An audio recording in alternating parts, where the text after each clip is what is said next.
In machine learning, there is an important concept once we have the data, which is that machine learning algorithms undergo two phases.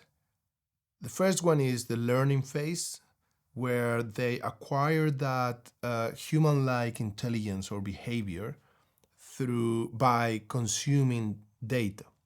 And then is the testing phase, where we evaluate how well the machine learning model does on the assigned task. Now, it's important for us in machine learning that these two phases are well separated, at least in terms of the data that they rely on. What that means is that we need to split our data into two groups or two sets, the training set and the validation set. The training set is the one that we're going to use to that we're going to fit the algorithm so that it learns that human-like behavior or intelligence. And the validation set is the one that we're going to use to validate that algorithm to see how well it performs on the assigned task. And as I said, it's very, very important that those two sets are completely disjoint. There cannot be any overlap between them. And in fact, in some algorithms, some machine learning algorithms, it doesn't make sense to use the same data set for validation as you use for training, because you will get 100% accuracy given the nature of the algorithm. Now, to make things a little bit complicated, of course, in the literature, training is often called learning as well, and validation can also be called testing, and you can have any combinations of these. You can have training and validation, training and testing, learning and validation, learning and testing. In this course, we're going to talk about training and validation to refer to these two sets that we have just described. And this process of splitting the data and differentiating well between the training and the validation is called cross-validation. And as I said, it's just the process of differentiating, splitting your data, the available data, into two very separate sets, one for training and one for validation. Now, the other way we talk about this is that we are evaluating the model in unseen data. And the machine learning models can perform very differently when they are evaluated on unseen data versus when they are evaluated on seen data. So as developers, when we are creating these models, often we want to have the insight of how well our model is going to do on unseen data. But we should not be tempted to use the validation data in order to acquire that insight. The validation data should never be touched until the very last stage, where we're just going to get the final evaluation of our model. What we can do, however, is to further split the training data into two subsets, which we're going to call here learning and testing. And what we do now is that this is all part of the training set, but we are mimicking the scenario of this is how the model will perform on unseen data. That is the testing set. So we fit the learning set to the model so that it learns the human-like intelligence, or it learns to perform the task assigned, and then we evaluate how well it does on unseen data with the testing set. And based on that performance, we can decide whether we want to change something in the model or not. Once we are happy with our model, then we can say we freeze the model, we can't touch anything else from that model, and we now use the validation set to obtain the final measure of to obtain the final metric of performance for that model. So as I said, this is just the process of, if we earlier were splitting the data into training and validation, what we do is just further splitting the training data into learning and testing. Now, sometimes this is not possible, or this is not that simple, because it's a bit counterintuitive, because machine learning models want as much, we want to feed as much data as possible to our machine learning models during training so that they can perform the best possible later on unseen data. And when we keep splitting the data into smaller and smaller and smaller sets, we're losing that advantage. So it's a balance that need to be struck before between these two ideas or interests.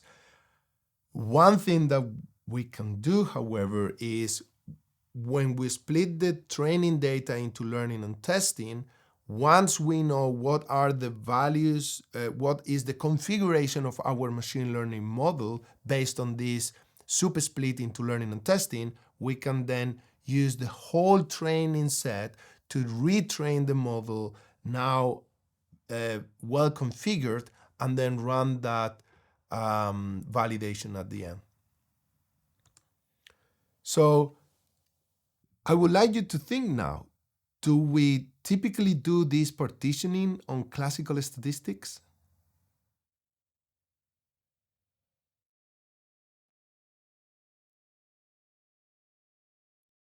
The answer is no.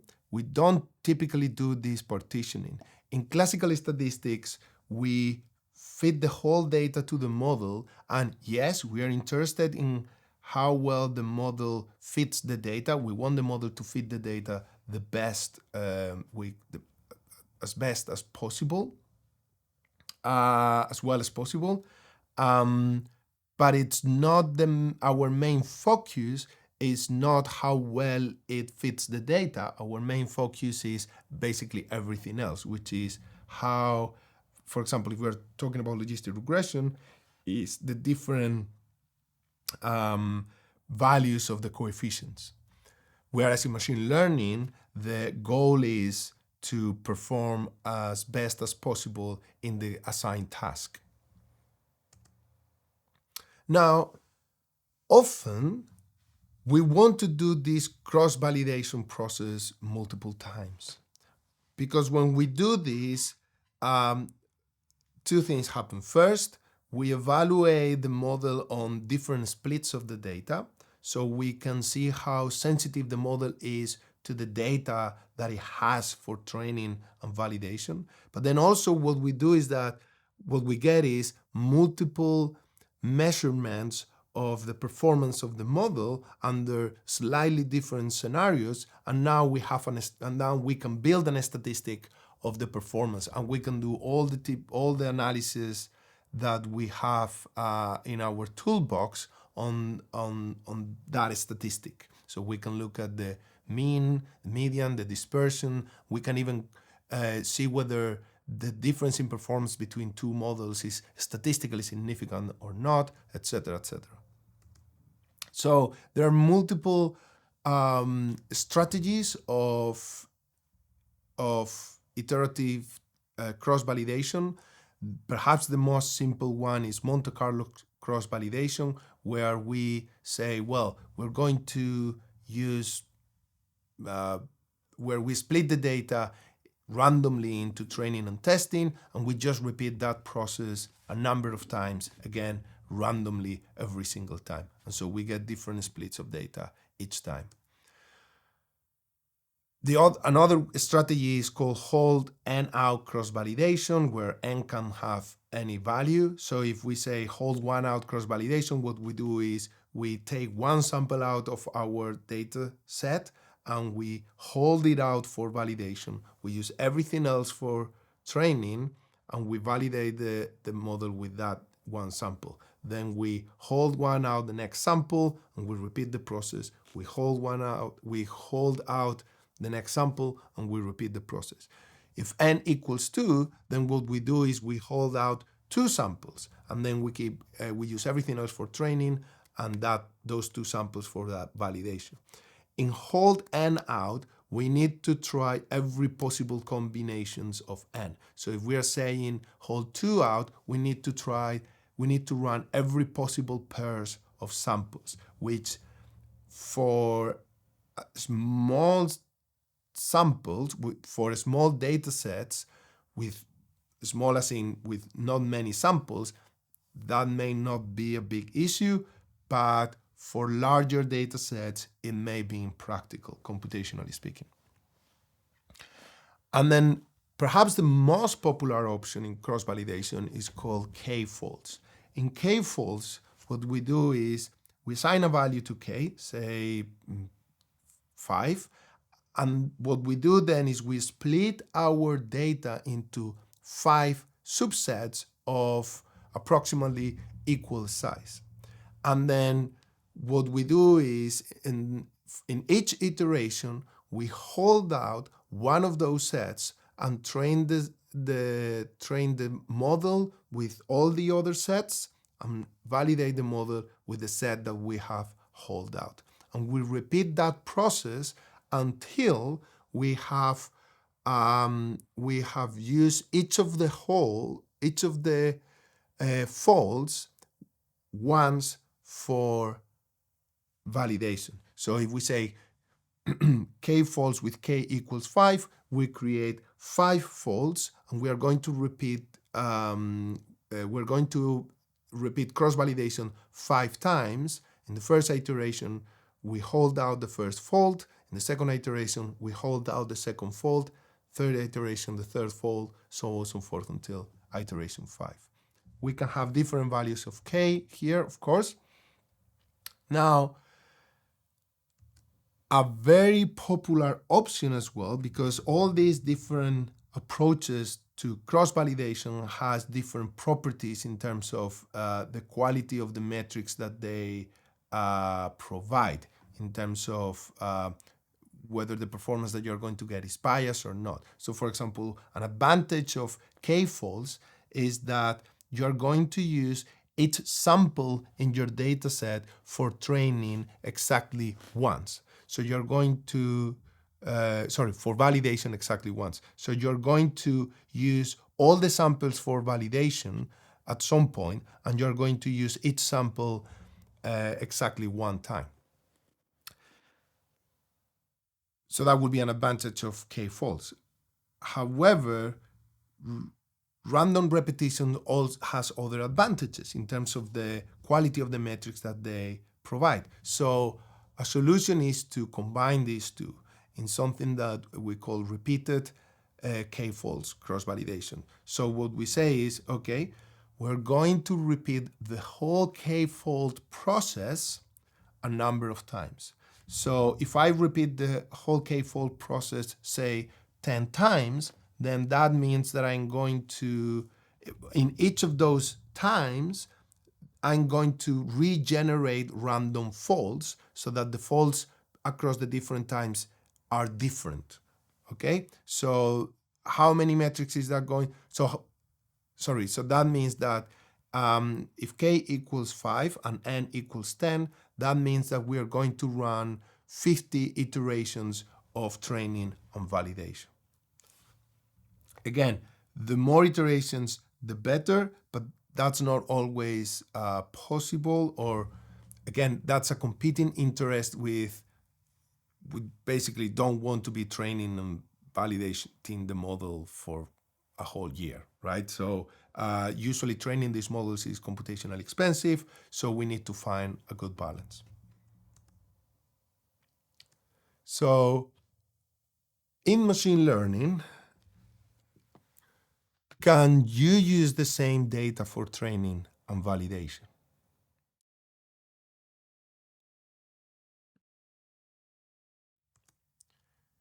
The answer is no, you can. As I said earlier, the training and validation sets should be completely disjoint. There cannot be any overlap.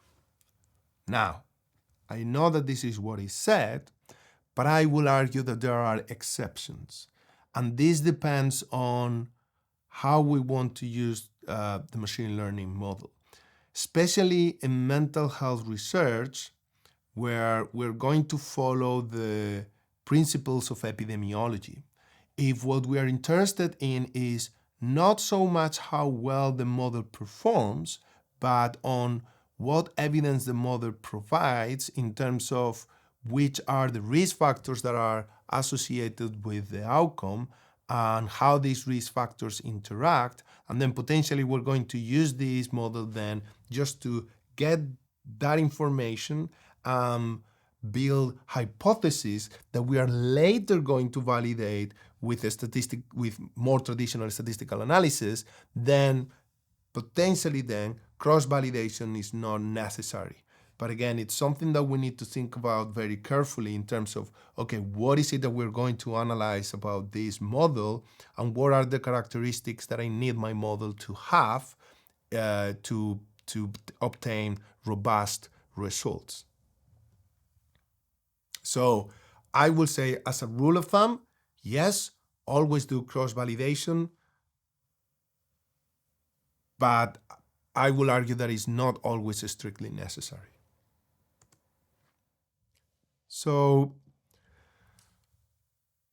I would like you to reflect on this splitting of the data. So if an algorithm aims at measuring progress of time of mental health in patients, and your data contains all records from a psychiatric ward, so we have multiple samples per person, is there any consideration that you should take when splitting the data into training and validation? And if so, why do you think that is?